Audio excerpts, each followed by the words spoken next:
তাহলে সাবরি ভাই কি আছেন? আসি মোটামুটি। তাহলে সাবরি গিরে কিরকম করতেছেন গ্রামে? জানেনই তো গ্রামের মধ্যে আমি 1 নাম্বার স্যার। হোস করে কি কথা আছে? আপনার সাবরি বেটা তো দেখবেন নালে তাহলে আপনার সাবরি বেটাটা গানে দেখি।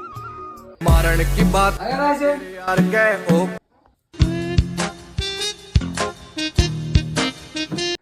সেডের বাল কত লোকের মতো না সাথে বসে গেল আর দাদা 14 গোষ্ঠী আছে সাপড়ির দল একটা তো সাপড়ির ডিজাইন দেখান না গিয়ে ওইসে জেডের রং খারাপ না মোটা বইছো। ভাই পোলা দানা গন্ধ করা গেল। আপনার কাছে আসছিলাম বহুত বড় আশা নিয়ে। আপনি আসলেন নাম করা গ্রামের 1 নাম্বার ছাত্র।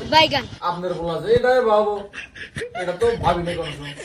ওর অপমান করে আনলাম আর পারলাম না। বেড়া দা ভাই গন্ধ বাড়া গেছে আমরা উঠিও না। मारण की बात करे तेरे यार गए ओ काट बार रे छोरा राव साहब गए বড় বাচ্চা কইছিলাম মিটানে লবণ রাইস ওরা হে ফিডে তোর জন্য আজকে আমার এই দশা সুরে সে চাটা বস্তু পোলান যখন নতি হলা দেয় তোমাকে আমি স্টিং এর ফ্যাট টাইপ দিলাম তোমাকে আমি ছাপড়ি বানাবো।